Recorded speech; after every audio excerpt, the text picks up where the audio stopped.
C'était comme un pays de cocagne. À eux seuls, déjà, les quartiers voisins de Saint-Jacques-de-la-Boucherie et de Saint-Eustache étaient un pays de cocagne.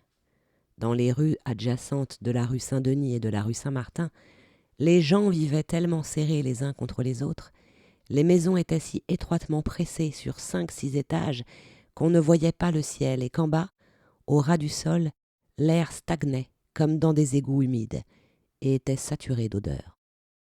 Il s'y mêlait des odeurs d'hommes et de bêtes, des vapeurs de nourriture et de maladies, des relents d'eau et de pierre et de cendres et de cuir, de savon et de pain frais, et d'œufs cuits dans le vinaigre, de nouilles et de cuivre jaune bien astiqué, de sauge et de bière et de larmes, de graisse, de paille humide et de paille sèche. Des milliers et des milliers d'odeurs formaient une bouillie invisible qui emplissait les profondes tranchées des rues et des ruelles et qui ne s'évaporait que rarement au-dessus des toits et jamais au niveau du sol. Les gens qui vivaient là ne sentaient plus rien de particulier dans cette bouillie, car enfin, elle émanait d'eux et les avait imprégnés sans cesse. C'était l'air qu'ils respiraient et dont ils vivaient. C'était comme un vêtement chaud qu'on a porté longtemps et dont on ne sent plus l'odeur ni le contact sur sa peau. Mais Grenouille sentait tout comme la première fois. Il ne sentait pas seulement l'ensemble de ce mélange odorant, il le disséquait analytiquement, en ses éléments et ses particules les plus subtiles et les plus infimes. Son nez fin démêlait l'écheveau de ses vapeurs et de ses puanteurs et en tirait un par un les fils des odeurs fondamentales qu'on ne pouvait pas analyser plus avant. C'était pour lui un plaisir ineffable que de saisir ces fils et de les filer. Souvent, il s'arrêtait, adossé à une façade ou à côté dans une encoignure sombre, les yeux clos, la bouche entr'ouverte et les narines dilatées, immobile comme un poisson carnassier dans un grand courant d'eau sombre et lente. Et quand enfin une bouffée d'air qui passait émanait à sa portée l'extrémité du fil ténu d'une odeur, alors il fonçait dessus et ne le lâchait plus, ne sentant plus dès lors que cette unique odeur, l'agrippant, l'absorbant pour la conserver à tout jamais. Il pouvait s'agir d'une vieille odeur déjà bien connue ou de l'une de ses variantes, mais ce pouvait être aussi une odeur toute nouvelle, qui n'avait guère ou pas du tout de ressemblance avec ce qu'il avait jusque-là senti, et encore moins avec ce qu'il avait vu. Par exemple, l'odeur d'une soie qu'on repasse au fer, l'odeur d'une tisane de serpolet, l'odeur d'un coupon d'étoffe broché d'argent, l'odeur d'un bouchon qui avait fermé une bouteille de vin rare, l'odeur d'un peigne d'écaille. Telles étaient les odeurs, encore inconnues de lui, que Grenouille guettait, embusqué avec la passion et la patience d'un pêcheur à la ligne, afin d'en faire en lui-même la collection.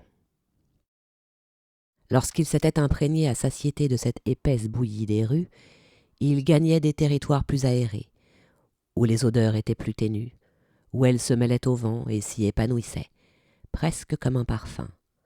Ainsi, de la place des Halles, où la journée, le soir tombé, ne survivait encore dans les odeurs, comme si la cohue des marchands y grouillait encore, et que s'y trouvaient toujours les paniers pleins à craquer de légumes et d'œufs, les tonneaux emplis de vin et de vinaigre, les sacs d'épices, de pommes de terre et de farine, les caisses avec clous et vis, les étals de viande, les étalages de tissus, de vaisselle ou de semelles de chaussures, et les 1000 autres choses qui se vendaient là dans la journée. Toute cette activité était présente jusqu'au moindre détail dans l'air qu'elle avait laissé derrière elle. Grenouille voyait tout le marché par l'odorat, si l'on peut dire. Et il le sentait avec plus de précision que beaucoup n'auraient pu le voir, car il le percevait par après, et par conséquent de manière plus intense, comme la quintessence, l'esprit de ce qui avait été, débarrassé des attributs importuns de la présence ordinaire, la bigarrure criarde et l'écœurante promiscuité d'êtres de chair et d'os. Ou bien il allait à l'endroit où l'on avait décapité sa mère, sur la place de Grève, qui s'avançait dans le fleuve comme une grosse langue. Il y avait là les bateaux tirés sur la rive ou amarrés à des pieux, sentant le charbon et le grain, et le foin et les cordages mouillés. En venant de l'ouest par cette unique coulée que traçait le fleuve à travers la ville, un large flux de vent amenait les odeurs de la campagne, des prés autour de Neuilly, des forêts entre Saint-Germain et Versailles, de villes lointaines comme Rouen ou Caen, et même parfois de la mer. La mer sentait comme une voile gonflée où se prenaient l'eau, le sel et un soleil froid. Elle avait une odeur toute bête, la mer, mais c'était en même temps une grande odeur et unique en son genre, si bien que Grenouille hésitait à la scinder en odeur de poisson, de sel, d'eau, de varech, de fraîcheur et autres. Il aimait mieux laisser entière l'odeur de la mer, la conserver tout d'une pièce dans sa mémoire, et en jouir sans partage. L'odeur de la mer lui plaisait tant qu'il souhaita la voir un jour dans toute sa pureté, et en quantité telle qu'il puisse s'en saouler. Et plus tard, quand il apprit par des récits combien la mer était grande et qu'on pouvait voyager dessus pendant des jours sur des bateaux sans voir la terre, rien ne le séduisit tant que de s'imaginer sur l'un de ces bateaux, perché à la cime du mât de misaine et voguant à travers l'odeur infinie de la mer, qui de fait n'était nullement une odeur, mais un souffle, une expiration, la fin de toutes les odeurs. Et dans ce souffle, il rêvait de se dissoudre de plaisir. Mais il était dit que cela n'arriverait jamais, car Grenouille, qui se plantait sur la place de Grève, et plus d'une fois inspirait et expirait une bribe de vent marin qui lui était venue aux narines, ne verrait jamais de sa vie la mer, la vraie mer, le grand océan qui s'étendait à l'ouest, et jamais il ne pourrait se mêler à cette odeur. Le quartier situé entre Saint-Eustache et l'hôtel de ville fut bientôt si familier à son odorat, et avec une telle précision, qu'il s'y retrouvait sans peine aucune, par la nuit la plus noire. Aussi étendit-il son terrain de chasse, d'abord vers l'ouest jusqu'au faubourg Saint-Honoré, puis en remontant la rue Saint-Antoine jusqu'à la Bastille, et finalement même en passant le fleuve pour gagner le quartier de la Sorbonne et le faubourg Saint-Germain, où demeuraient les gens riches. À travers les grilles de fer des entrées cochères, cela sentait le cuir des carrosses et la poudre des perruques des pages, et par-dessus leurs grands murs, les jardins exhalaient le parfum des buis et des rosiers et des troènes fraîchement taillées. C'est là aussi que, pour la première fois, Grenouille sentit des parfums au sens propre du terme. Les simples eaux de lavande ou de rose qu'on mêlait à l'eau des fontaines lorsqu'on donnait des fêtes dans ces jardins.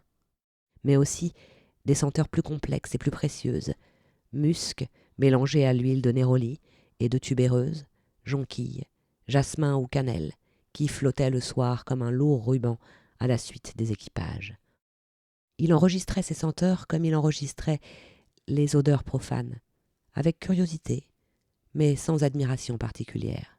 Certes, il notait que l'intention des parfums était de produire un effet enivrant et séduisant, et il reconnaissait la qualité de chaque essence qui entrait dans leur composition. Mais en somme, il lui semblait tout de même plutôt grossier et lourdeau, amalgamé au petit bonheur plutôt que composé, et il savait pouvoir fabriquer de toute autre senteur, si seulement il pouvait disposer des mêmes substances. Beaucoup de ces substances, il les connaissait déjà grâce aux marchands de fleurs et d'épices du marché. D'autres lui étaient inconnues. Il les filtrait pour les extraire des bouquets d'odeurs et il les conservait, sans nom, dans sa mémoire.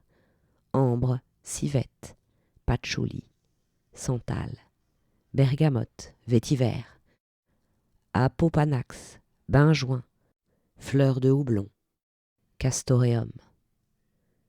Il ne se montrait pas difficile dans ses choix. Entre ce qu'on désigne couramment comme une bonne ou une mauvaise odeur, il ne faisait pas la distinction. Pas encore. Il était goulu. L'objectif de ces chasses, c'était tout simplement de s'approprier tout ce que le monde pouvait offrir d'odeurs. Et il y mettait comme seule condition que les odeurs fussent nouvelles. L'odeur d'un cheval écumant de sueur avait pour lui autant de prix que le délicat parfum vert de boutons de rose qui se gonfle.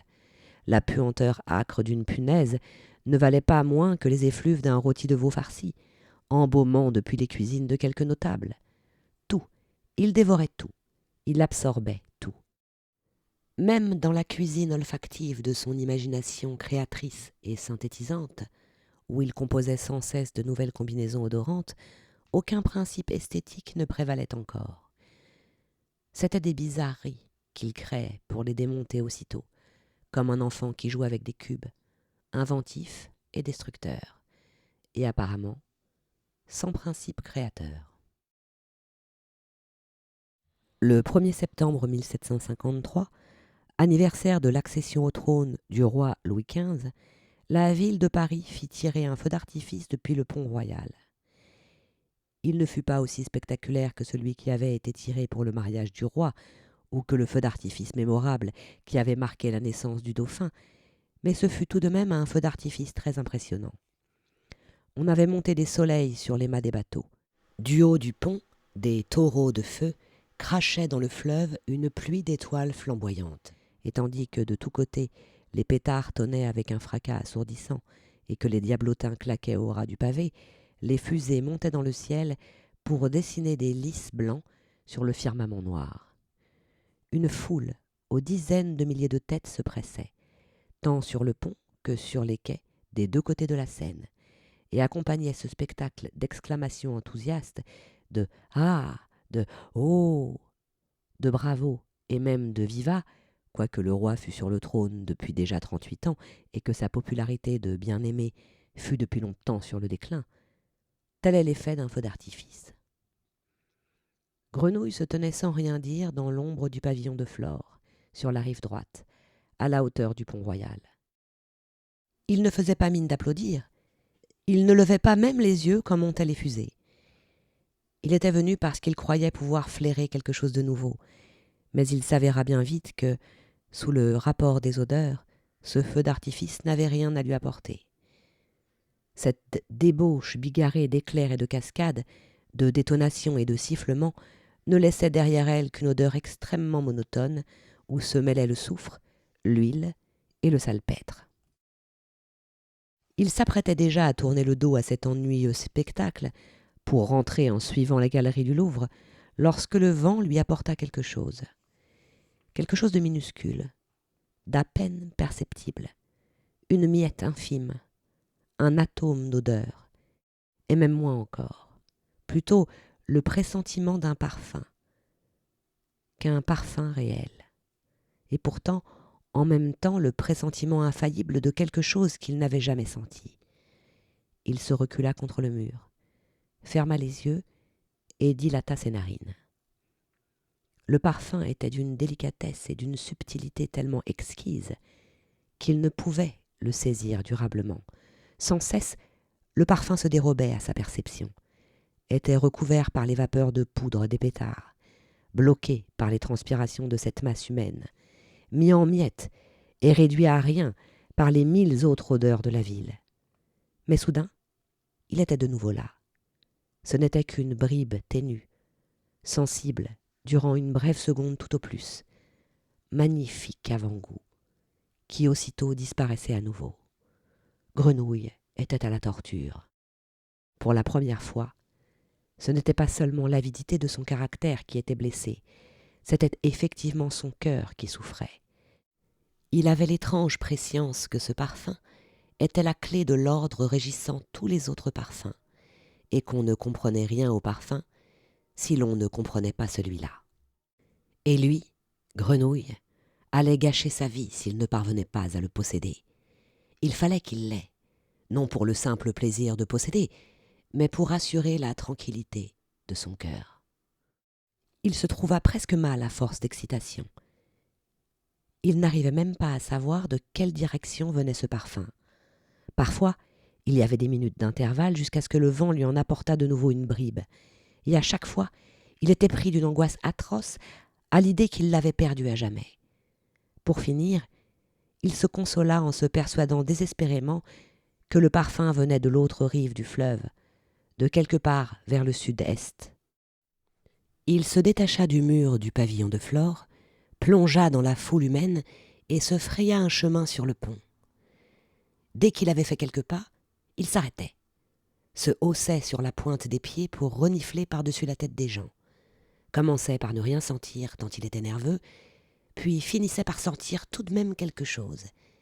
Il ressaisissait le parfum à force de renifler, le trouvait même plus fort qu'avant, et se savait sur la bonne piste, replongeait et recommençait à jouer des coudes dans la cohue des badauds et des artificiers qui, à chaque instant, tendaient leurs torches vers les mèches des fusées, reperdait son parfum dans l'âcre fumée de la poudre, était saisi de panique, continuait à se cogner et à se débattre et à frayer sa voie, et atteignit après d'interminables minutes l'autre rive, l'hôtel de Mailly, le quai Malaquais et le débouché de la rue de Seine.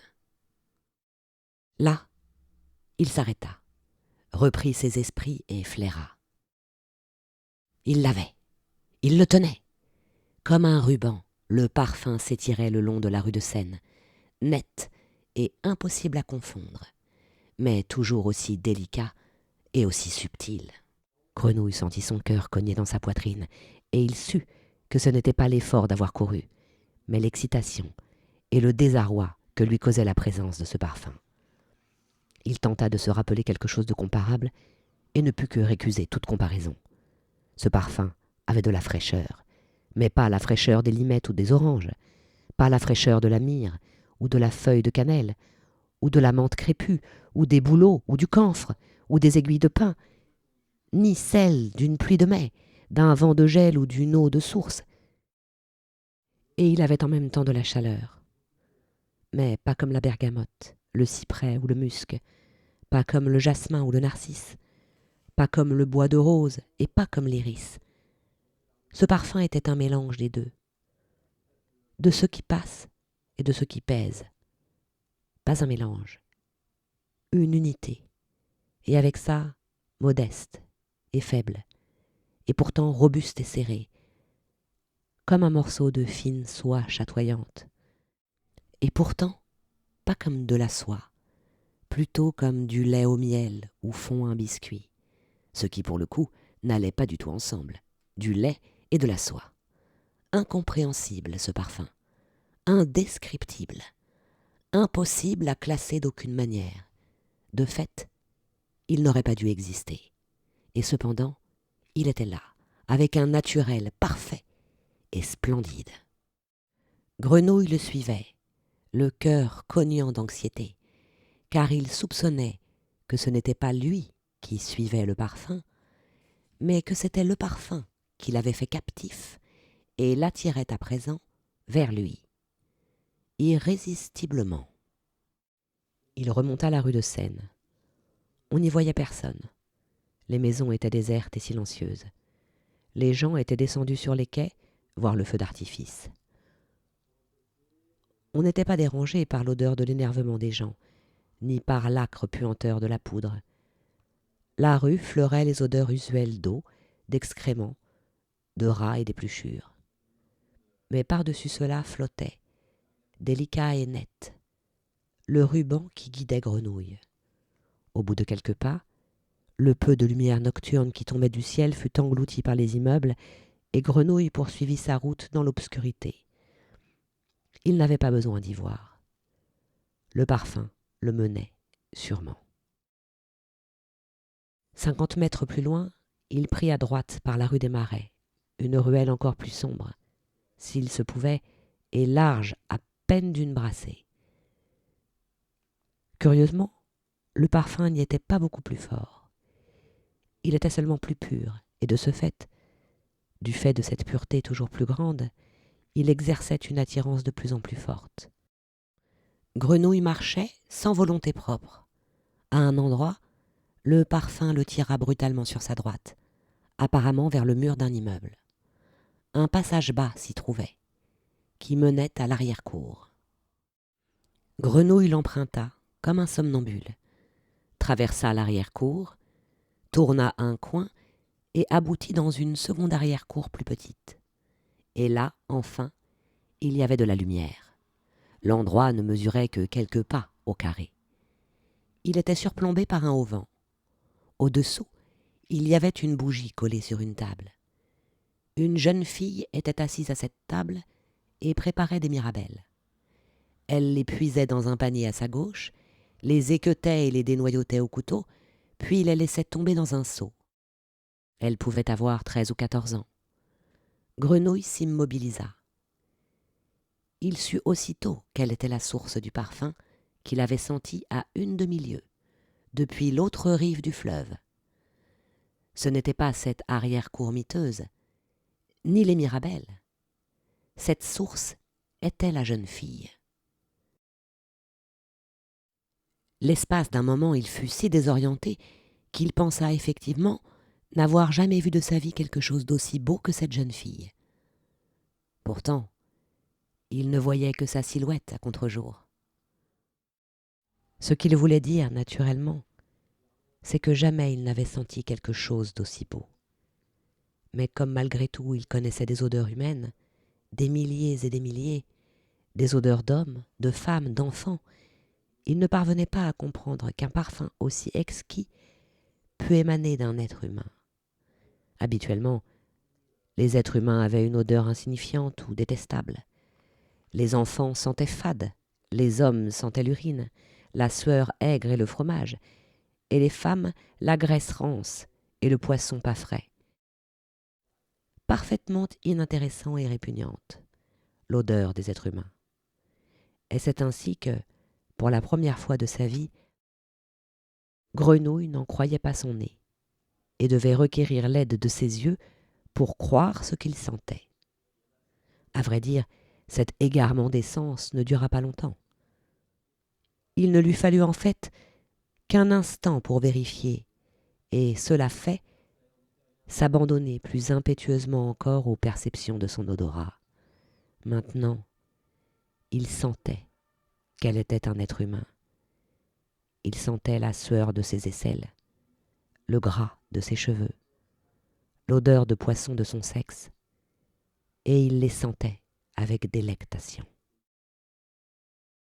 Sa sueur fleurait aussi frais que le vent de mer, le sébum de sa chevelure aussi sucré que l'huile de noix, son sexe comme un bouquet de lys d'eau, sa peau comme les fleurs de l'abricotier, et l'alliance de toutes ces composantes donnait un parfum tellement riche, tellement équilibré, tellement enchanteur, que tout ce que Grenouille avait jusque-là senti en fait de parfum, toutes les constructions olfactives qu'il avait échafaudées par jeu en lui-même, tout cela se trouvait ravalé d'un coup à la pure insignifiance.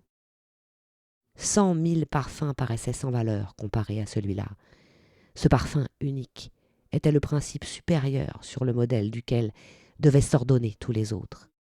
Il était la beauté pure. Pour Grenouille, il fut clair que, sans la possession de ce parfum, sa vie n'avait plus de sens. Il fallait qu'il le connaisse jusque dans le plus petit détail, jusque dans la dernière et la plus délicate de ses ramifications. Le souvenir complexe qu'il pourrait en garder ne pouvait suffire. Ce parfum apothéotique, il entendait en laisser l'empreinte, comme avec un cachet, dans le fouillis de son âme noire, puis l'étudier minutieusement, et dès lors se conformer aux structures internes de cette formule magique pour diriger sa pensée, sa vie, son odorat.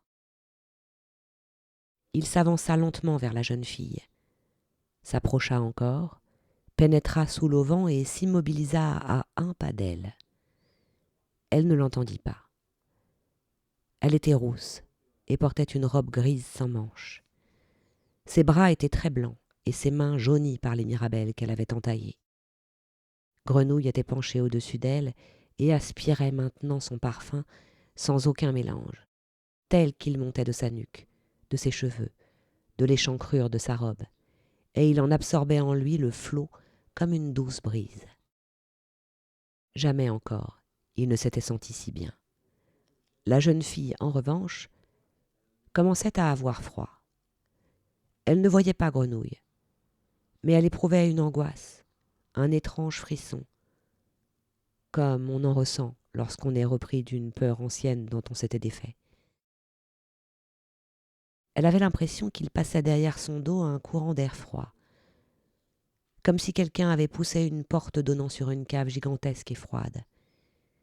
et elle posa son couteau de cuisine, croisa ses bras sur sa poitrine et se retourna. Elle fut si pétrifiée de terreur en le voyant qu'il eut tout le temps de mettre ses mains autour de son cou.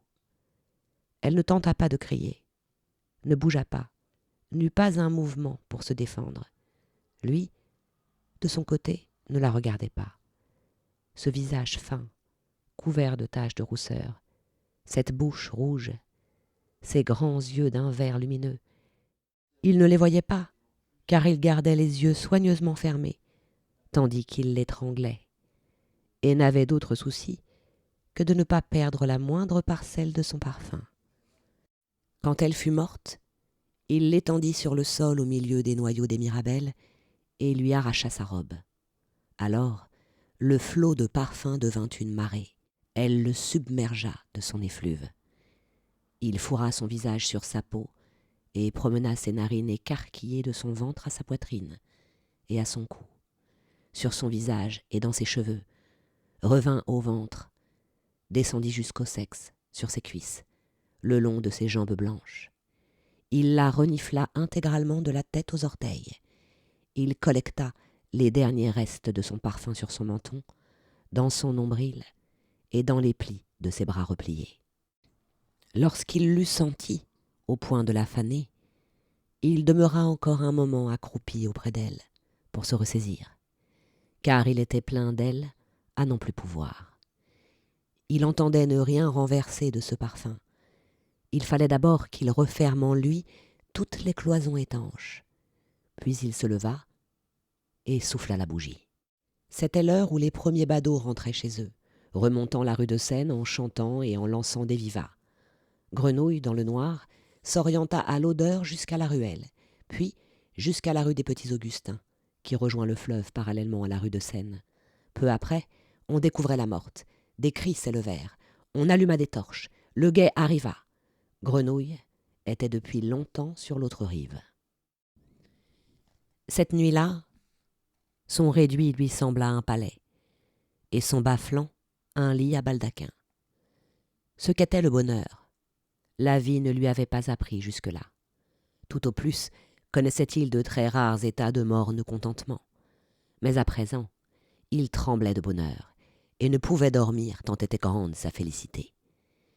Il avait l'impression de naître une seconde fois, ou plutôt, non, pour la première fois, car jusque-là, il n'avait existé que de façon purement animale, en n'ayant de lui-même qu'une connaissance extrêmement nébuleuse.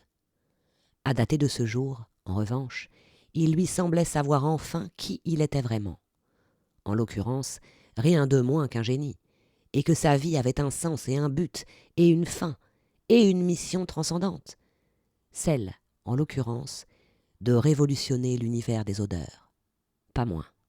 Et qu'il était le seul au monde à disposer de tous les moyens que cela exigeait, à savoir son nez extraordinairement subtil, sa mémoire phénoménale et, plus important que tout, le parfum pénétrant de cette jeune fille de la rue des Marais, qui contenait comme une formule magique tout ce qui fait une belle et grande odeur, tout ce qui fait un parfum.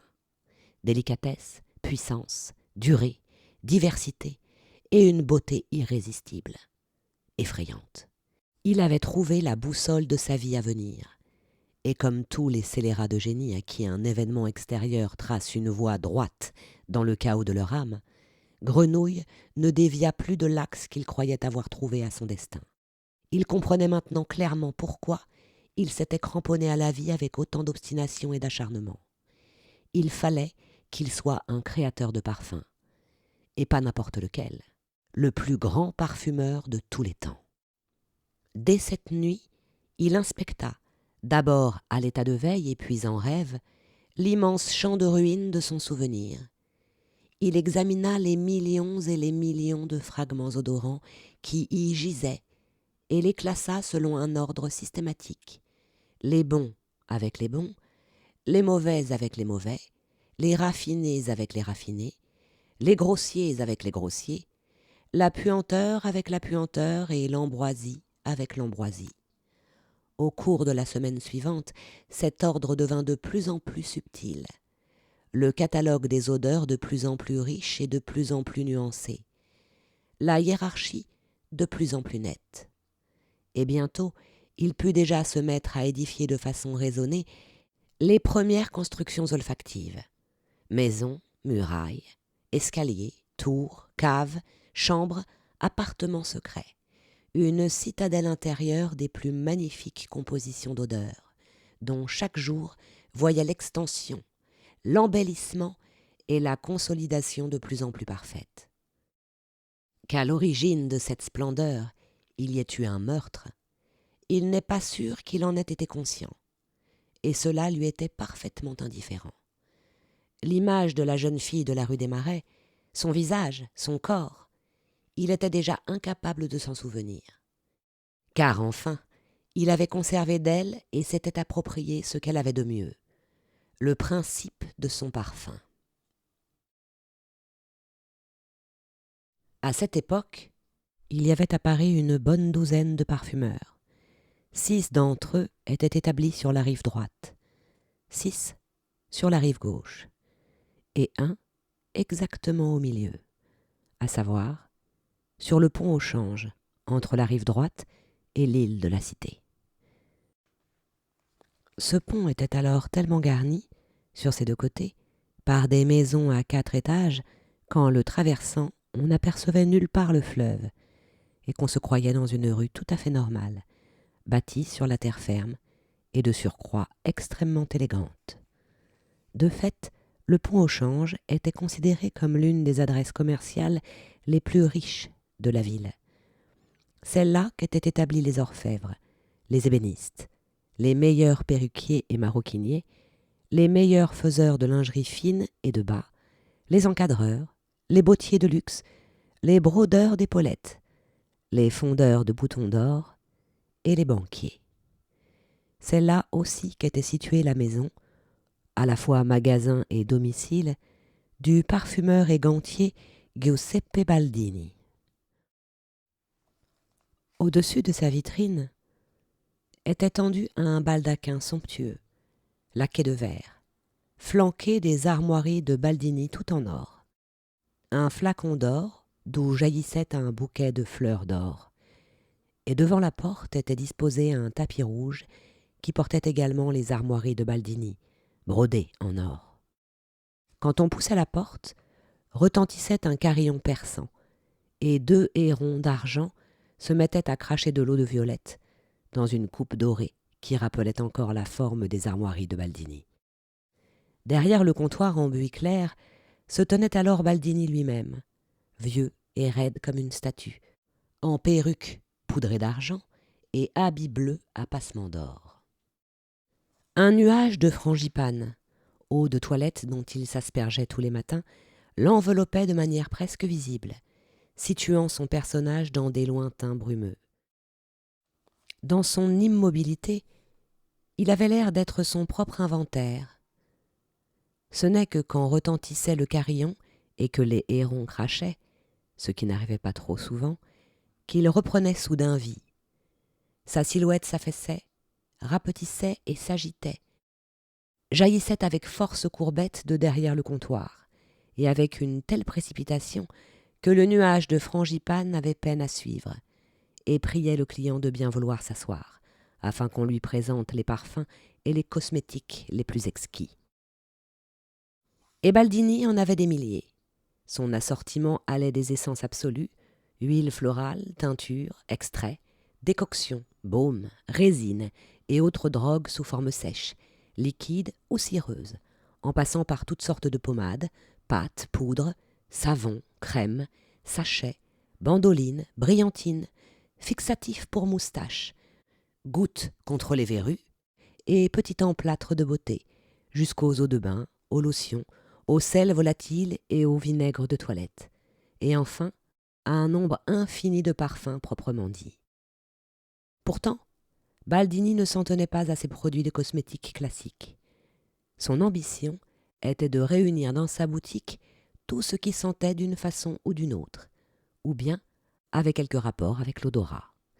C'est ainsi qu'on trouvait aussi chez lui tout ce qu'on pouvait faire se consumer lentement, bougies, plaquettes et rubans odorants, mais aussi la collection complète des épices, des grains d'anis à l'écorce de cannelle, des sirops, des liqueurs et des eaux de vie de fruits, des vins de Chypre, de Malaga et de Corinthe, des miels, des cafés, des thés, des fruits secs et confits, des figues, des bonbons, des chocolats, des macarons glacés, et même des capres, des cornichons et des oignons au vinaigre, et du thon mariné.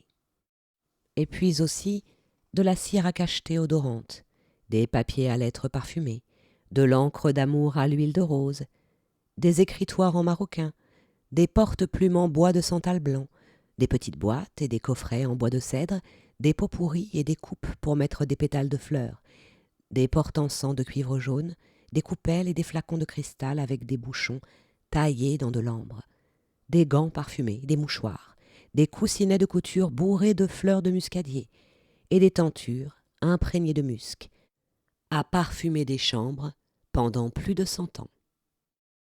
Naturellement, toutes ces marchandises ne pouvaient trouver place dans cette boutique somptueuse qui donnait sur la rue ou sur le pont, et faute de cave, c'est non seulement le grenier de la maison qui servait d'entrepôt, mais tout le premier et tout le deuxième étage, ainsi que toutes les pièces qui se trouvaient au niveau le plus bas, côté fleuve.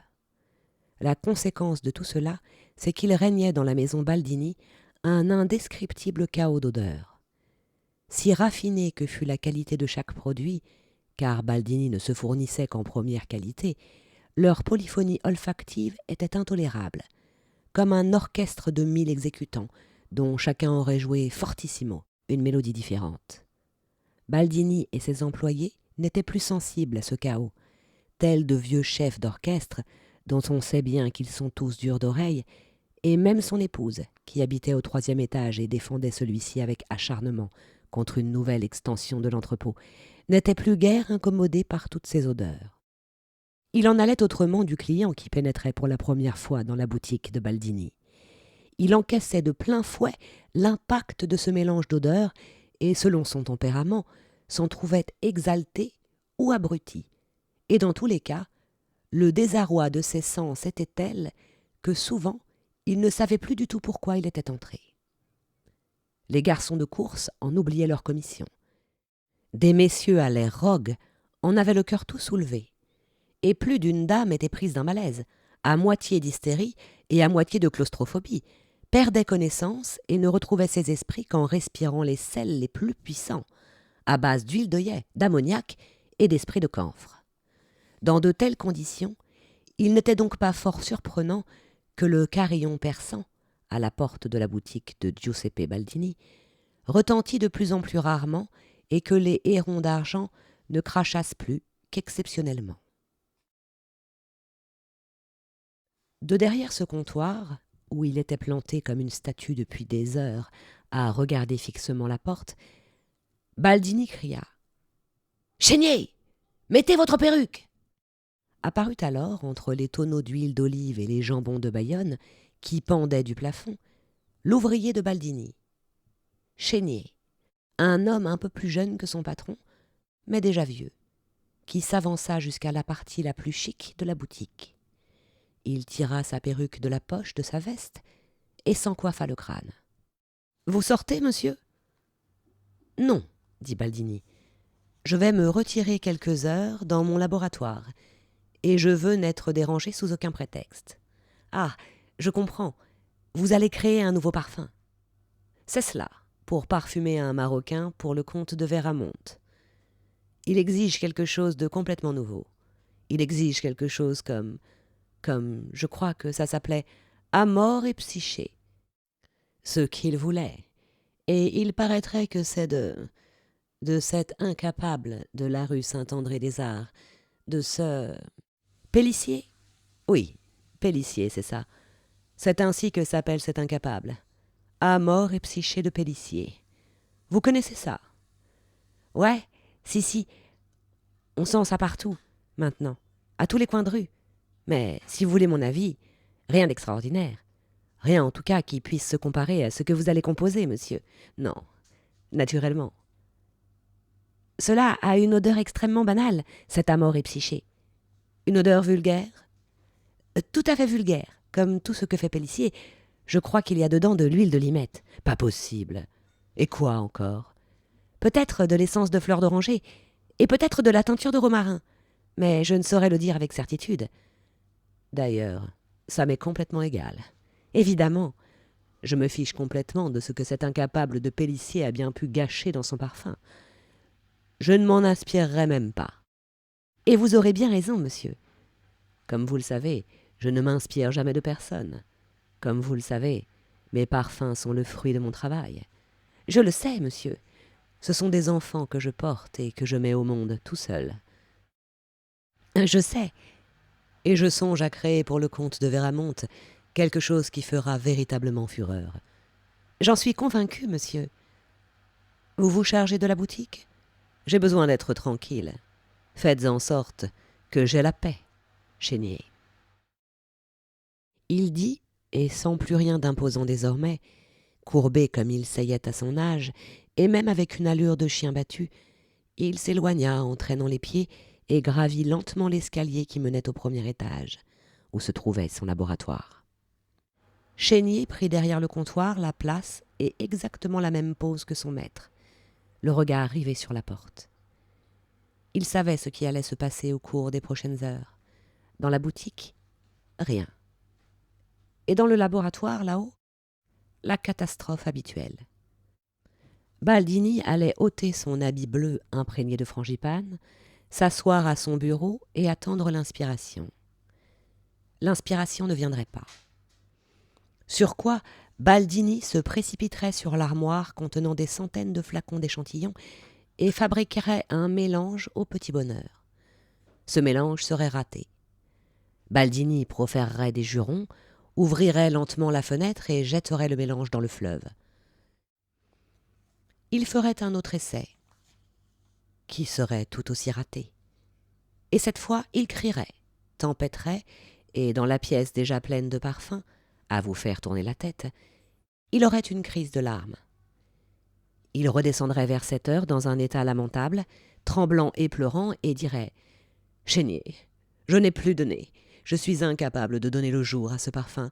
Je ne peux pas livrer le maroquin du comte. Je suis perdu. Je suis déjà mort, en dedans. Je veux mourir. Je vous en prie, Chénier. Aidez-moi à mourir. » Et Chénier proposerait qu'on envoie quelqu'un chez Pélissier acheter un flacon d'Amore Psyché. Et Baldini acquiescerait à condition que personne n'apprenne cette ignominie.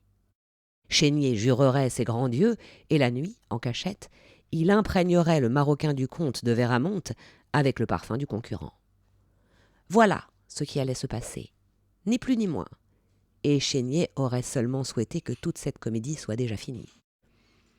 Baldini n'était plus un grand parfumeur. Autrefois, oui, dans sa jeunesse, il y a 30 ou 40 ans, il avait créé Rose du Sud et le Bouquet Galant de Baldini, 2 parfums splendides, auxquels il devait sa fortune. Mais maintenant, il était vieux et usé. Il ne connaissait plus les modes actuelles, ni le nouveau goût des gens. Et quand, par hasard, il raclait ses fonds de tiroir pour bricoler un parfum de son cru, c'était un truc complètement démodé et invendable, qu'au bout d'1 an, il diluait au 10e et écoulait pour parfumer les fontaines. Dommage pour lui, songeait Chénier en vérifiant dans la glace la position de sa perruque. Dommage pour le vieux Baldini. Dommage pour son affaire florissante, car, d'ici qu'il l'ait coulée, il serait trop vieux pour la reprendre. Giuseppe Baldini avait bien ôté son habit parfumé, mais ce n'était que par une vieille habitude. Il y avait longtemps que l'odeur de frangipane ne le dérangeait plus pour sentir les parfums, car enfin il la portait sur lui depuis des lustres et ne l'apercevait plus du tout. Il avait aussi fermé à clé la porte du laboratoire et demandé qu'on ne le dérangeât pas. Mais il ne s'était pas assis à son bureau pour ruminer et attendre l'inspiration, car il savait bien mieux encore que Chénier que l'inspiration ne viendrait pas, car en fait, elle n'était jamais venue. C'était vrai qu'il était vieux et usé, et vrai aussi qu'il n'était plus un grand parfumeur, mais lui savait qu'il ne l'avait jamais été de sa vie. Rose du Sud, il l'avait hérité de son père, et la recette du bouquet galant de Baldini, il l'avait achetée à un marchand d'épices ambulant qui venait de Gênes. Ces autres parfums étaient des mélanges connus de toute éternité. Jamais il n'avait rien inventé. Il n'était pas un inventeur. Il était un fabricant soigneux de parfums qui avait fait leurs preuves. Il était comme un cuisinier qui, à force d'expérience et de bonnes recettes, fait de la grande cuisine, mais n'a jamais encore inventé un seul plat. Laboratoire, expérimentation, inspiration, secret de fabrication. Il ne se livrait à toutes ces simagrées que parce qu'elles faisaient partie de l'image qu'on se faisait d'un maître parfumeur et gantier. Un parfumeur, c'était une sorte d'alchimiste. Il faisait des miracles. Voilà ce que voulaient les gens. Eh bien, soit. Que son art ne fût qu'un artisanat, comme tant d'autres, il était le seul à le savoir. Et c'était là sa fierté. Il n'entendait pas du tout être un inventeur. Toute invention lui était fort suspecte, car elle signifiait toujours qu'on enfreignait une règle. Il ne songeait d'ailleurs nullement à inventer un nouveau parfum pour ce comte de Véramont. Du reste, il ne se laisserait pas persuader par Chénier, ce soir, de se procurer Amor et Psyché de Pélissier. Il l'avait déjà. Le parfum était là, sur son bureau, devant la fenêtre, dans un petit flacon de verre avec un bouchon à l'émery. Cela faisait déjà quelques jours qu'il l'avait acheté. Pas lui-même, naturellement. Il ne pouvait tout de même pas aller en personne chez Pélissier acheter un parfum. Mais il avait pris un intermédiaire, qui à son tour en avait pris un second. La prudence s'imposait, car Baldini ne voulait pas seulement utiliser ce parfum pour le Marocain du comte. Cette petite quantité n'y aurait d'ailleurs pas même suffi. Ses intentions étaient bien pires. Ce parfum, il voulait le copier. Au demeurant, ce n'était pas interdit. C'était seulement d'une extraordinaire inélégance. Contrefaire en cachette le parfum d'un concurrent et le vendre sous son propre nom, c'était des manières détestables. Mais c'était encore plus inélégant et plus détestable de se faire prendre sur le fait, et c'est pourquoi il ne fallait pas que Chénier fût au courant. Car Chénier était bavard. Ah! Quel malheur qu'un honnête homme fût contraint d'emprunter des voies aussi tortueuses! Quel malheur de souiller de façon aussi sordide le bien le plus précieux qu'on possédait, à savoir son propre honneur. Mais que faire? Malgré tout, le comte de Véramont était un client qu'on ne pouvait se permettre de perdre. De toute manière, Baldini n'avait plus guère de clients. Il était contraint à nouveau de courir derrière ses pratiques, comme au début des années 20. Lorsqu'il était au commencement de sa carrière et sillonnait les rues, son petit éventaire accroché sur le ventre. Or, Dieu sait que lui, Giuseppe Baldini, propriétaire du magasin de produits de parfumerie qui était le plus grand de Paris, et d'ailleurs florissant, ne bouclait plus son budget qu'à condition de visiter ses clients, sa mallette à la main. Et cela lui déplaisait fort, car il avait largement dépassé la soixantaine et il détestait attendre dans des antichambres froides pour faire renifler à de vieilles marquises de l'eau de 1000 fleurs ou du vinaigre des 4 brigands, ou pour leur vanter les mérites d'un onguent contre la migraine.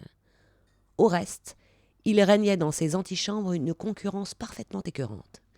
On y rencontrait cet arriviste de Brouet, de la rue Dauphine, qui prétendait posséder le plus vaste catalogue de pommades de toute l'Europe, ou Calto, de la rue Mauconseil, qui s'était débrouillé pour devenir fournisseur officiel de la comtesse d'Artois, ou cet individu imprévisible, cet Antoine Pélissier, de la rue Saint-André-des-Arts, qui chaque saison lançait un nouveau parfum dont tout le monde se toquait.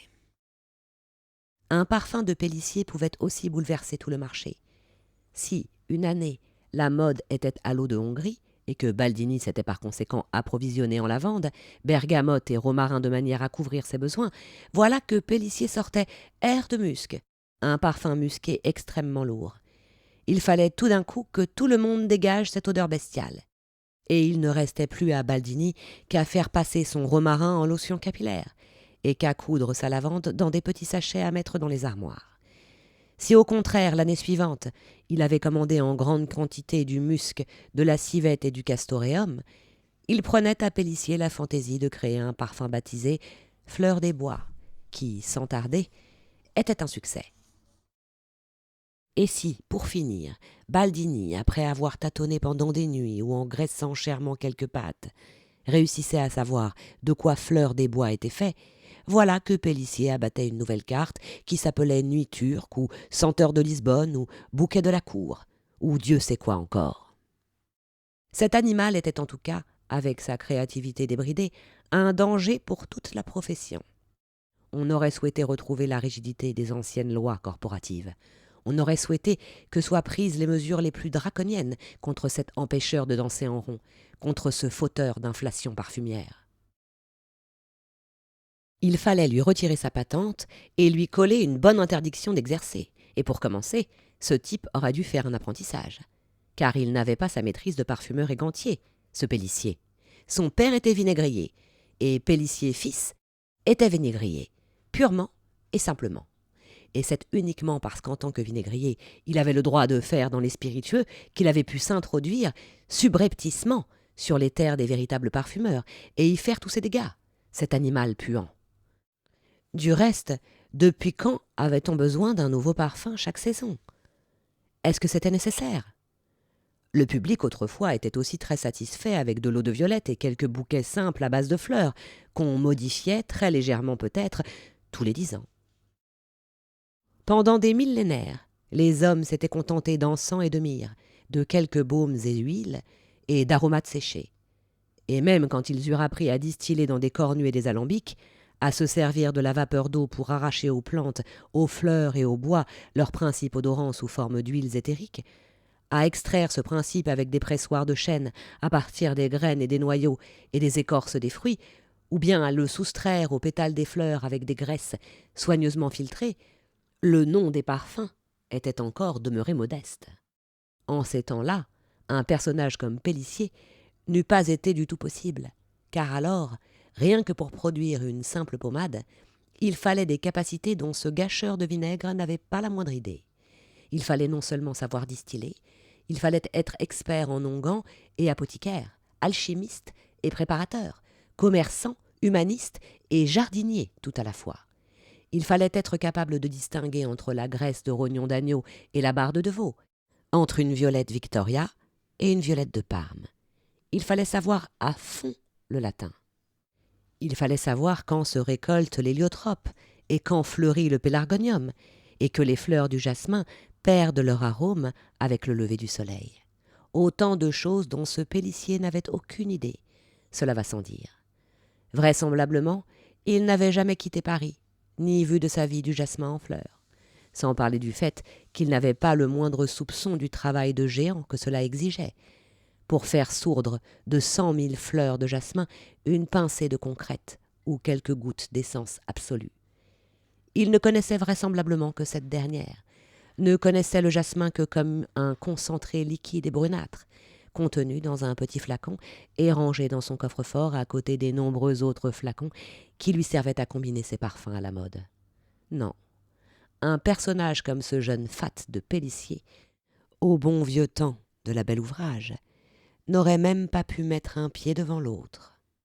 Il lui manquait tout, caractère, instruction, frugalité et le sens de la subordination corporative. Ses succès de parfumeur, il les devait purement et simplement à une découverte faite voilà tantôt 200 ans par le génial Mauritius Frangipani, un Italien du reste, qui avait constaté que les principes des parfums sont solubles dans l'esprit de vin. En mélangeant à l'alcool ces poudres odorantes et en transférant ainsi leur parfum à un liquide évanescent, il avait affranchi le parfum de la matière, il avait spiritualisé le parfum, il avait inventé l'odeur pure. Bref, il avait créé ce qu'on appelle le parfum. Quel exploit! Quel événement historique! Comparable en vérité seulement aux grandes conquêtes du genre humain, comme l'invention de l'écriture par les Assyriens, la géométrie euclidienne, les idées de Platon et la transformation du raisin en vin par les Grecs. Un acte véritablement prométhéen. Mais les grandes conquêtes de l'esprit humain ont toutes leurs revers. Elles valent toujours à l'humanité non seulement des bienfaits, mais aussi contrariétés et misère. Et malheureusement, la magnifique découverte de Frangipani avait eu elle aussi des conséquences fâcheuses, car dès lors qu'on eut appris à capter dans des liqueurs et à mettre en flacon l'esprit des fleurs et des plantes, des bois, des résines et des sécrétions animales, l'art de la parfumerie échappa peu à peu au petit nombre d'artisans universellement compétents et devint accessible à des charlatans, pourvu qu'ils possédassent un nez point trop grossier, comme par exemple cette bête puante de Pélissier. Sans se soucier de la manière dont avait bien pu naître ce que contenaient ces flacons, il était en mesure de suivre ses lubies olfactives et de combiner tout ce qui lui passait par la tête, ou tout ce dont le public avait envie dans l'instant.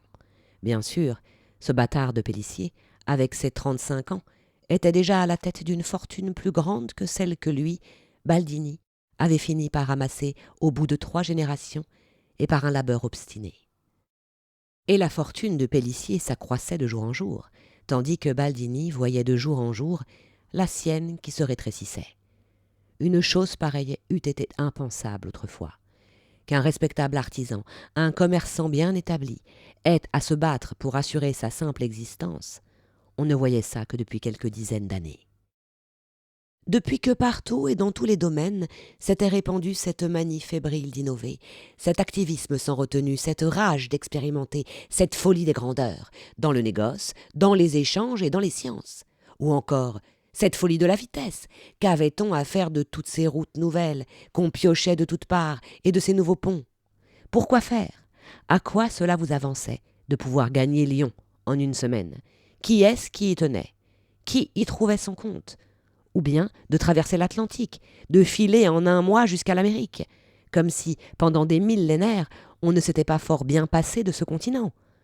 Qu'est-ce que perdait l'homme civilisé à ne pas aller dans la forêt vierge des Indiens, ou chez les nègres? Voilà maintenant qu'ils allaient jusqu'en Laponie, c'est dans le nord, dans les glaces éternelles, où vivent des sauvages qui dévorent des poissons crus. Et ils veulent découvrir encore un autre continent, qui se trouverait dans les mers du Sud, allez savoir où c'est. Et cette folie, en quel honneur? Parce que les autres en faisaient autant, les Espagnols, les maudits Anglais, ces insolents de Hollandais, avec lesquels il fallait ensuite se prendre au collet, sans d'ailleurs en avoir les moyens. Un de ces bateaux de guerre coûte 300 000 livres, excusez du peu, et se coule en 5 minutes d'un seul coup de canon, sans espoir de retour. Et tout ça est payé avec nos impôts. Une dizaine de tous nos revenus. Voilà ce qu'exige monsieur le ministre des Finances aux dernières nouvelles. Et c'est catastrophique, même si l'on n'en paie pas autant, car c'est cet état d'esprit qui est néfaste. Tout le malheur de l'homme vient de ne pouvoir rester seul dans sa chambre, là où est sa place. Dixit Pascal. Et Pascal était un grand homme, un frangipani de l'esprit, un artisan dans le meilleur sens du terme. Mais les gens de cette trempe ne font plus recette aujourd'hui. À présent, les gens lisent des livres subversifs, écrits par des huguenots ou des Anglais. Ou bien ils écrivent des libelles, ou de prétendues sommes scientifiques, où ils mettent en question tout et le reste. Rien de ce qu'on pensait n'est plus vrai, à les entendre. On a changé tout ça. Voilà que dans un verre d'eau nageraient de toutes petites bestioles qu'on ne voyait pas autrefois. Et il paraît que la syphilis est une maladie tout ce qu'il y a de plus normal, et non pas un châtiment de Dieu, lequel n'aurait pas créé le monde en 7 jours, mais en des millions d'années. Si du moins, c'était bien lui. Les sauvages sont des hommes comme nous. Nos enfants, nous les éduquons de travers, et la terre n'est plus ronde comme naguère. Elle est aplatie en haut et en bas, comme melon, comme si ça avait de l'importance. Dans tous les domaines, on pose des questions, on farfouille, on cherche, on renifle, et on fait des expériences à tort et à travers. Il ne suffit plus de dire ce qui est et comment c'est. Il faut maintenant que tout soit prouvé, de préférence par des témoins et des chiffres, et je ne sais quelles expériences ridicules. C'est Diderot, d'Alembert, Voltaire, Rousseau et autres plumitifs dont le nom m'échappe. Il y a même parmi eux des gens d'église et des messieurs de la noblesse. Ils ont réussi ce tour de force de répandre dans toute la société leur inquiétude sournoise, leur joie maligne de n'être satisfait de rien et d'être mécontents de toute chose en ce monde. Bref, l'indescriptible chaos qui règne dans leur tête. Où qu'on portât le regard, c'était l'agitation. Les gens lisaient des livres, même les femmes. Des prêtres traînaient dans les cafés, et quand pour une fois la police intervenait et fourrait en prison l'un de ces signalés fripouilles, les éditeurs poussaient les hauts cris et faisaient circuler des pétitions, tandis que des messieurs et des dames du meilleur monde usaient de leur influence, jusqu'à ce qu'on libère la fripouille au bout de quelques semaines, ou qu'on la laisse filer à l'étranger où elle continuait à pamphlétiser de plus belle. Et dans les salons, On vous rebattait les oreilles de la trajectoire des comètes ou d'expéditions lointaines, de la force des leviers ou de Newton, de l'aménagement des canaux, de la circulation sanguine et du diamètre du globe. Et même le roi s'était fait présenter l'une de ces inepties à la dernière mode, une espèce d'orage artificiel nommé électricité. En présence de toute la cour, un homme avait frotté une bouteille et ça avait fait des étincelles. Il paraît que Sa Majesté s'était montrée très impressionnée. On ne pouvait imaginer que son arrière-grand-père, ce Louis le Grand qui méritait son nom et sous le règne béni duquel Baldini avait encore eu le privilège de vivre de nombreuses années, eût toléré qu'une démonstration aussi ridicule se déroulât sous ses yeux. Mais c'était l'esprit des temps nouveaux, et tout cela finirait mal. Car à partir du moment où l'on ne se gênait plus pour mettre en doute de la façon la plus insolente l'autorité de l'Église de Dieu, où l'on parlait de monarchie, elle aussi voulue par Dieu, et de la personne sacrée du roi, comme si ce n'étaient que des articles interchangeables dans un catalogue de toutes les formes de gouvernement, parmi lesquels on pouvait choisir à sa guise, quand enfin on avait le front, comme cela se faisait à présent, de présenter Dieu lui-même, le Tout-Puissant, comme quelque chose dont on pouvait fort bien se passer, et de prétendre très sérieusement que l'ordre, les bonnes mœurs et le bonheur sur terre étaient imaginables sans lui, et pouvaient procéder uniquement de la moralité innée et de la raison des hommes, Dieu du ciel. Il ne fallait plus s'étonner alors que tout soit sans dessus-dessous, que les mœurs se dégradent et que l'humanité s'attire les foudres de celui qu'elle reniait. Cela finira mal. La grande comète de 1681, dont ils ont ri et dont ils ont prétendu que ce n'était qu'un amas d'étoiles, c'était tout de même bien un avertissement divin, car elle annonçait, on le sait bien maintenant, un siècle dissolu, un siècle de déchéance, un marécage spirituel, politique et religieux que l'humanité avait creusé de ses mains, où elle n'allait pas tarder à sombrer et où seules fleurissaient encore des fleurs nauséabondes aux couleurs tapageuses, comme ce pélicier. Il était debout à la fenêtre, le vieux Baldini, et jetait un regard haineux vers le soleil qui éclairait le fleuve à l'oblique. Des péniches surgissaient sous ses pieds et glissaient lentement vers l'ouest en direction du Pont-Neuf et du port qui était au pied des galeries du Louvre. Aucune ne remontait ici le courant. Elles empruntaient l'autre bras du fleuve, de l'autre côté de l'île. Ici, tout se contentait de descendre le courant. Les péniches vides ou pleines, les petites embarcations à rames et les barques plates des pêcheurs, l'eau teintée de crasse et l'eau frisée d'or. Tout ici ne faisait que s'écouler, descendre et disparaître. Lentement, largement, irrésistiblement. Et quand Baldini regardait tout droit à ses pieds le long de sa maison, il avait l'impression que les eaux aspiraient et entraînaient au loin les piles du pont. Et il avait le vertige. Ça avait été une erreur d'acheter cette maison sur le pont, et une double erreur de la prendre sur le côté ouest. Du coup, il avait sans cesse sous les yeux le courant qui s'éloignait, et il avait l'impression de s'en aller lui-même. Lui et sa maison, et sa fortune acquise en des dizaines d'années.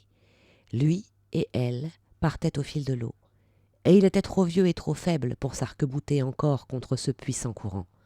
Parfois, lorsqu'il avait affaire sur la rive gauche, dans le quartier de la Sorbonne ou de Saint-Sulpice, il ne prenait pas par l'île et le pont Saint-Michel, mais faisait le tour par le Pont-Neuf, car sur ce pont, il n'y avait pas de construction. Alors, il s'accotait au parapet du côté de l'est et regardait vers l'amont, afin de voir pour une fois le courant venir vers lui et tout lui apporter. Et pendant quelques instants, il se plaisait à imaginer que la tendance de sa vie s'était inversée, que les affaires étaient florissantes, que la famille était prospère, que les femmes se jetaient à son cou et que son existence, au lieu de s'étioler, s'amplifiait à n'en plus finir. Mais ensuite, quand il levait un tout petit peu les yeux, il voyait à quelques centimètres sa propre maison, fragile, étroite et haute, sur le pont au change, et il voyait la fenêtre de son laboratoire au premier étage, et il se voyait lui-même à cette fenêtre, se voyait regarder en direction du fleuve et observer le courant qui s'éloignait, comme à présent. Et du coup, le beau rêve s'envolait et Baldini, debout sur le Pont-Neuf, se détournait, plus abattu qu'avant, abattu comme à présent, tandis qu'il se détournait de la fenêtre, allait à son bureau et s'y asseyait. Devant lui était posé le flacon contenant le parfum de Pélissier. Le liquide avait au soleil un éclat d'un brun doré, limpide, sans rien de trouble. Il avait l'air parfaitement innocent, comme du thé clair. Et pourtant, outre 4/5 d'alcool, il contenait un 5e de ce mystérieux mélange qui était capable de mettre en émoi une ville entière. Et ce mélange, à son tour, pouvait être constitué de 3 ou de 30 éléments différents, dans des proportions tout à fait précises, qu'il fallait trouver parmi une infinité d'autres. C'était l'âme de ce parfum, pour autant qu'on pût parler d'âme, s'agissant d'un parfum de ce commerçant au cœur froid qu'était Pélissier, et c'est son agencement qu'il fallait maintenant découvrir. Baldini se moucha soigneusement et baissa un peu la jalousie de la fenêtre, car la lumière directe du soleil était dommageable pour tout élément odoriférant et à toute concentration olfactive un peu raffinée. Du tiroir de son bureau, il tira un mouchoir frais, en dentelle blanche, et le déploya. Puis il retira le bouchon du flacon, en le tournant légèrement. Ce faisant, il rejeta la tête en arrière et pinça les narines, car pour rien au monde, il ne voulait se faire une impression prématurée en sentant directement le parfum. Le parfum se sentait à l'état épanoui, aérien, jamais à l'état concentré. Il en fit tomber quelques gouttes sur le mouchoir, qu'il agita en l'air pour faire partir l'alcool et qu'il porta ensuite à son nez. En 3 coups très brefs, il aspira le parfum comme une poudre, l'expira aussitôt et, de la main, s'envoya de l'air frais au visage, puis renifla encore sur le même rythme ternaire et, pour finir, aspira une longue bouffée qu'il relâcha lentement, en s'arrêtant plusieurs fois, comme s'il la faisait glisser sur un long escalier en pente douce. Il jeta le mouchoir sur la table et se laissa retomber contre le dossier de son fauteuil. Le parfum était ignoblement bon. Ce misérable Pélissier était malheureusement un artiste, un maître, Dieu nous pardonne, et quand bien même il n'avait pas suivi d'apprentissage. Baldini eût souhaité que cet Amor et Psyché fût de lui. Cela n'avait pas trace de vulgarité. C'était absolument classique, rond et harmonieux, et pourtant d'une nouveauté fascinante. C'était frais, mais pas racoleur. C'était fleuri, sans être pâteux. Cela vous avait de la profondeur, une magnifique profondeur, tenace, flamboyante et d'un brin foncé, mais pas surchargée, ni grandiloquente pour un sou. Baldini se leva presque avec déférence et porta de nouveau le mouchoir à son nez. « Merveilleux, merveilleux !» marmonna-t-il en reniflant avidement. « C'est un caractère gai, c'est affable, c'est comme une mélodie, ça vous met carrément de belle humeur. Sottise, de belle humeur !» Et il rejeta rageusement le carré de dentelle sur la table, se détourna et alla dans le coin le plus reculé de la pièce, comme s'il avait honte de son enthousiasme. Ridicule de se laisser aller à de pareilles dithyrambes, comme une mélodie. Gai, merveilleux, belle humeur, stupidité, stupidité puérile. Impression momentanée, vieille erreur de ma part, question de tempérament, hérédité italienne, vraisemblablement. Ne juge pas, tant que tu sens. C'est la première règle, Baldini, vieille bête. Sens quand tu sens et juge quand tu as senti. Amor et Psyché est un parfum qui n'est pas indifférent. C'est un produit tout à fait réussi, une combinaison habile, pour ne pas dire de la frime, d'ailleurs, qu'attendre d'autre que de la frime, de la part d'un homme comme Pélissier. Naturellement, qu'un type comme Pélissier ne fabrique pas du parfum de bas étage. Cette fripouille sait parfaitement vous en mettre plein la vue, il sait troubler votre odorat avec une harmonie parfaite, il sait se déguiser en parfumeur classique, comme le loup qui s'affublait d'une peau de mouton. En un mot, c'est un scélérat de talent, et c'est bien pire qu'un maladroit orthodoxe. Mais toi, Baldini, tu ne vas pas te laisser endormir, tu as juste été un instant surpris par la première impression que t'a produite ce trucage. Mais est-ce qu'on sait quelle odeur il aura dans une heure ? Quand ses substances les plus volatiles se seront évaporées et que son corps apparaîtra, ou quelle odeur il aura ce soir, lorsqu'on ne percevra plus que ces composants lourds et obscurs qui restent pour le moment dans la pénombre olfactive, dissimulés qu'ils sont par d'agréables rideaux de fleurs. Attends un peu, Baldini. La deuxième règle dit « Le parfum vit dans le temps. Il a sa jeunesse, sa maturité et sa vieillesse. Et ce n'est que s'il sent également bon à ces 3 âges qu'on peut dire qu'il est réussi. N'avons-nous pas souvent déjà vu les cas d'un mélange de notre cru qui, au premier essai, avait une fraîcheur magnifique et qui en peu de temps sentait le fruit pourri, et qui finalement avait une affreuse odeur de civette pure, parce que nous en avions forcé la dose. Toujours être prudent avec la civette. Une goutte de trop, et c'est la catastrophe. C'est une erreur classique. Qui sait, peut-être que Pélissier en aura trop mis. Peut-être que d'ici ce soir, il ne restera de son prétentieux Amor et Psyché qu'une vague odeur de pipi de chat. Nous allons voir. Nous allons sentir. Comme la hache tranchante fend la souche et la débite en bûchette, notre nez va scinder son parfum en tous ses composants. Il apparaîtra alors que ce parfum prétendument magique a été fait de façon très normale, et d'ailleurs bien connue. Nous, Baldini, parfumeurs, nous traquerons et débusquerons le vinaigrier Pélissier. Nous arracherons le masque qui dissimule sa trogne et nous démontrerons à cet innovateur ce dont est capable la vieille école. Nous allons le refaire aux 4 donces près, son parfum à la mode.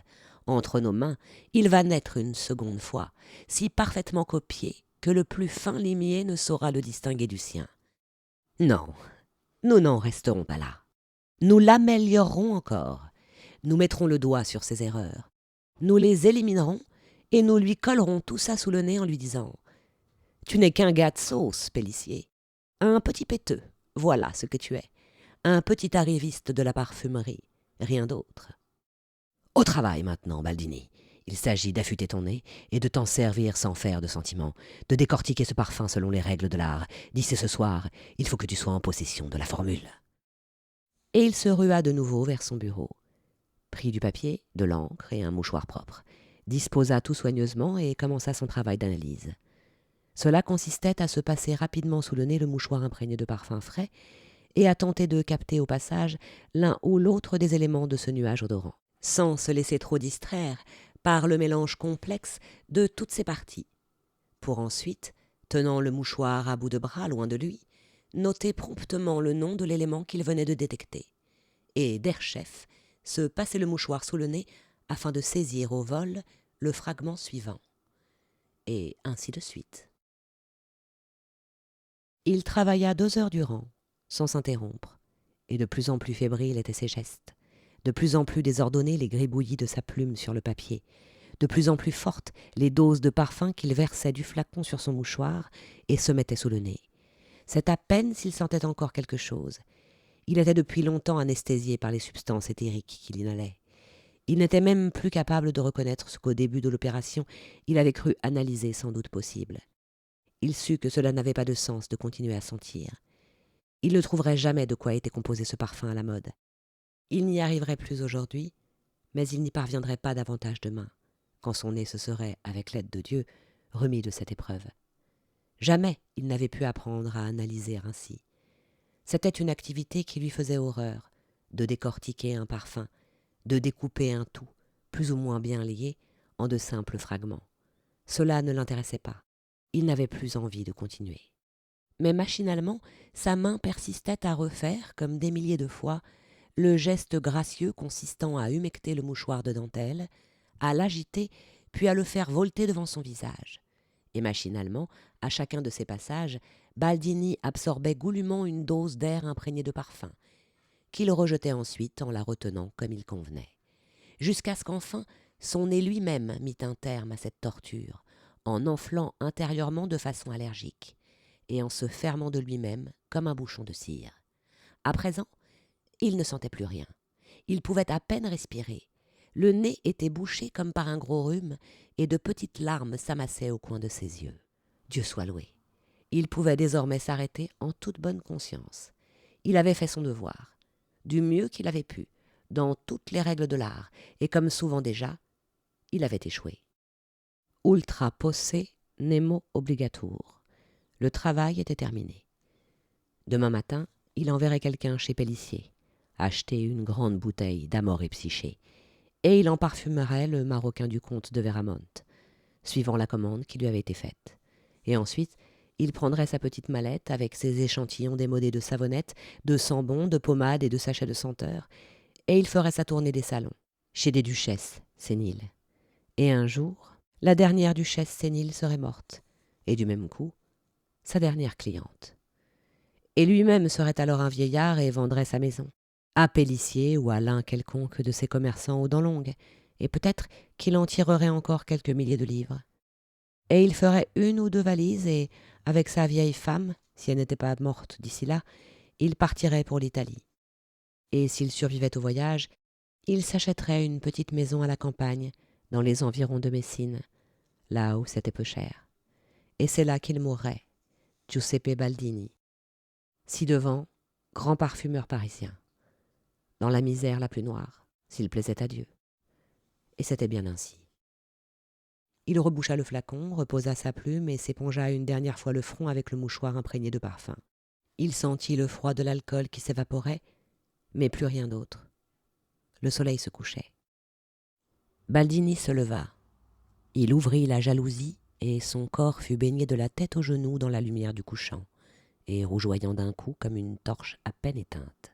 Il vit derrière le Louvre l'aura écarlate du soleil et une lueur plus douce sur les toits d'ardoise de la ville. À ses pieds, le fleuve brillait comme de l'or. Les bateaux avaient disparu. Et sans doute une brise se levait, car des risées couvraient d'écailles la surface de l'eau.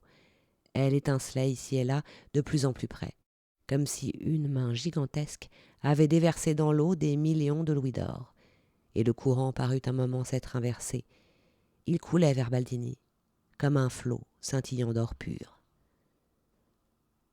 Baldini avait les yeux humides et tristes. Pendant un moment, il se tint immobile, regardant ce tableau splendide. Puis soudain, il ouvrit brutalement la fenêtre et fit claquer ses 2 battants et jeta bien haut et bien loin le flacon de Pélissier. Il le vit heurter l'eau et déchirer pour un instant le tapis d'or étincelant. L'air frais entra à flot.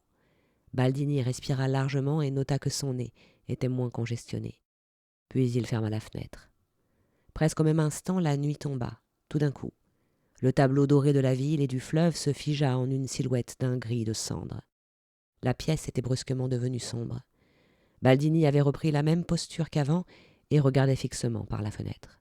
« Je n'enverrai personne chez Pélissier demain, dit-il, en empoignant à 2 mains le dossier de sa chaise. Je ne le ferai pas. Et je ne ferai pas non plus ma tournée des salons. J'irai demain chez le notaire et je vendrai ma maison et mon fonds de commerce. Voilà ce que je ferai. Et basta. » Il avait à présent sur le visage une expression de galopin impertinent et il se sentait tout d'un coup très heureux. Il était redevenu ce vieux Baldini, c'est-à-dire Baldini jeune, courageux et résolu, une fois de plus, à faire front au destin. Même si faire front, c'était en l'occurrence se retirer. Et alors ? Il n'y avait rien d'autre à faire. Cette époque stupide ne lui laissait pas le choix. Dieu accorde de bonnes époques et des mauvaises. Mais il ne veut pas qu'aux époques mauvaises nous nous plaignions et nous lamentions. Il veut que nous montrions que nous sommes des hommes. Et il nous a envoyé un signe, cette fantasmagorie rouge et or sur la ville. C'était un avertissement. Agis, Baldini, avant qu'il soit trop tard. Ta maison est encore bien assise, tes entrepôts encore pleins, et tu pourras encore obtenir un bon prix de ton fonds de commerce en déclin. Les décisions sont encore entre tes mains. Vieillir modestement à Messine, certes, ce n'était pas ton but dans la vie, mais c'est tout de même plus honorable et plus chrétien que de faire somptueusement faillite à Paris. Que les Brouet, les Caltot et les Pélissier triomphent donc tranquillement. Giuseppe Baldini se retire du champ de bataille. Mais il l'aura fait de son propre chef, et dans l'honneur. À présent, il était carrément fier de lui, et infiniment soulagé. Pour la première fois depuis bien des années, les courbatures serviles de son échine disparaissaient, qui lui avaient crispé la nuque et ployé toujours plus bas les épaules, et il se tenait droit sans peine, affranchi, libéré et content. Son souffle passait aisément par son nez. Il percevait nettement l'odeur d'Amor et Psyché qui régnait dans la pièce, mais cela ne lui faisait plus rien. Baldini avait transformé sa vie et se sentait merveilleusement bien. Il allait maintenant voir sa femme et la mettre au courant de ses décisions, puis il irait à Notre-Dame et allumerait un cierge pour remercier Dieu du signe qu'il lui avait adressé et pour l'incroyable fermeté de caractère qu'il avait accordée à son serviteur, Giuseppe Baldini. C'est avec une fougue quasi juvénile qu'il flanqua sa perruque sur son crâne chauve, enfila son habit bleu, saisit le chandelier qui était sur son bureau et quitta le laboratoire. À peine avait-il allumé sa bougie au lampion de l'escalier pour s'éclairer jusqu'à son appartement, qu'il entendit sonner en bas, au rez-de-chaussée. Ce n'était pas le beau carillon perçant de la porte de la boutique, c'était la sonnette aigrelette de l'entrée de service, dont le bruit déplaisant l'avait toujours irrité. Il avait souvent voulu la supprimer pour la remplacer par une clochette plus agréable, mais avait toujours reculé devant la dépense. Et maintenant, songea-t-il soudain avec un petit ricanement, cela n'avait plus aucune importance. Il allait vendre cette sonnette importune en même temps que toute la maison. Ce serait à son successeur de s'en irriter. La sonnette grelottait à nouveau. Il écouta ce qui se passait en bas. Manifestement, Chénier avait déjà quitté la boutique. La bonne ne semblait pas vouloir descendre non plus. Aussi, Baldini descendit-il lui-même pour ouvrir. Vigoureusement, il tira le verrou et fit tourner le lourd panneau. Et il ne vit rien. L'obscurité engloutissait complètement la lueur de sa bougie. Puis, très progressivement, il parvint à distinguer une petite silhouette, un enfant ou un jeune adolescent, qui portait quelque chose sur le bras. « Que veux-tu » ? « C'est maître Grimal qui m'envoie. J'apporte le chevreau, » dit la silhouette. L'enfant s'approcha et tendit à Baldini son bras replié, sur lequel étaient accrochées quelques peaux, les unes sur les autres. À la lumière de sa bougie, Baldini distingua le visage d'un garçon, le regard aux aguets et craintif. Son attitude était défiante. On aurait dit qu'il se cachait derrière son avant-bras tendu, comme quelqu'un qui s'attend à des coups. C'était Grenouille.